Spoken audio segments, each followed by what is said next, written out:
യെശയ്യാവിൻ്റെ പ്രവചനം 41 അധ്യായം 13-14 വാക്യങ്ങൾ. നിന്റെ ദൈവമായ യഹോവ എന്ന ഞാൻ നിന്റെ വലങ്കൈ പിടിച്ച് നിന്നോട് ഭയപ്പെടേണ്ട, ഞാൻ നിന്നെ സഹായിക്കും എന്ന് പറയുന്നു. പുഴുവായ യാക്കോബേ, ഇസ്രായേൽ പരീക്ഷയെ, ഭയപ്പെടേണ്ട, ഞാൻ നിന്നെ സഹായിക്കും എന്ന് യഹോവ അരുളി ചെയ്യുന്നു. നിന്റെ വീണ്ടെടുപ്പുകാരൻ ഇസ്രായേലിൻ്റെ പരിശുദ്ധൻ തന്നെ. ഭയപ്പെടേണ്ട എന്ന വാഗ്ദത്തം ബൈബിളിൽ ആവർത്തിച്ച് നാം കാണുന്നു.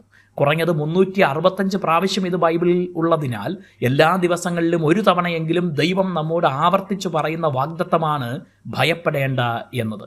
ഈ വാക്യത്തിൽ ദൈവം കുറെ കൂടെ വൈകാരികമായി ഭയപ്പെടേണ്ട എന്ന വാഗ്ദത്തം ആവർത്തിക്കുന്നതാണ് വായിക്കുന്നത്. ഒരു വ്യക്തിയോട് ഭയപ്പെടേണ്ട എന്ന് പറയുന്നതും കൈ പിടിച്ച് ഭയപ്പെടേണ്ട എന്ന് പറയുന്നതും വാക്കുകൾ ഒന്നാണെങ്കിലും വൈകാരികതയിൽ വ്യത്യാസമുണ്ട്.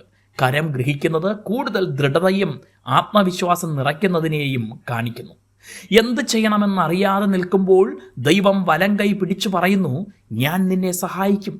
ആരും സഹായിക്കാനില്ലാത്ത ജീവിത പ്രതിസന്ധികളിൽ ദൈവം സഹായിക്കും എന്ന് വാഗ്ദത്തം നൽകുന്നു. ദൈവത്തിൻ്റെ സഹായം ലഭിച്ചാൽ ഉറപ്പായും മുന്നോട്ട് പോകാൻ കഴിയും.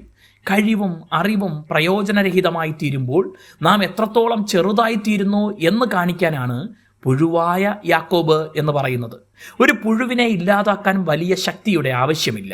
ശത്രുക്കളുടെ കണ്ണിന് കേവലം ഒരു പുഴുവിനോളം പ്രാധാന്യം മാത്രമുള്ള നമ്മെ സഹായിക്കാൻ ദൈവമുണ്ടെന്ന് ഉറപ്പ് നൽകുന്നു. സമൂഹത്തിൽ പ്രാധാന്യമുള്ള വ്യക്തികളെ അവരുടെ ആവശ്യത്തിലും ആപത്തിലും സഹായിക്കാൻ പലരും മുന്നോട്ട് വന്നിരിക്കും.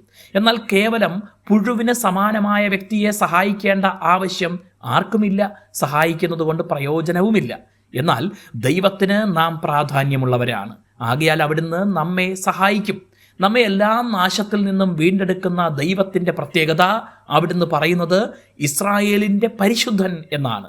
ദൈവം പരിശുദ്ധനാകിയാൽ അവിടുന്ന് വാക്കുമാറാത്തവനുമാണ്. ഏത് നാശത്തിൽ നിന്നും നമ്മെ വീണ്ടെടുക്കുമെന്ന സഹായം വാഗ്ദാനം നൽകിയ ദൈവത്തിൽ വിശ്വസിക്കുക. ദൈവം നിങ്ങളെ അനുഗ്രഹിക്കട്ടെ.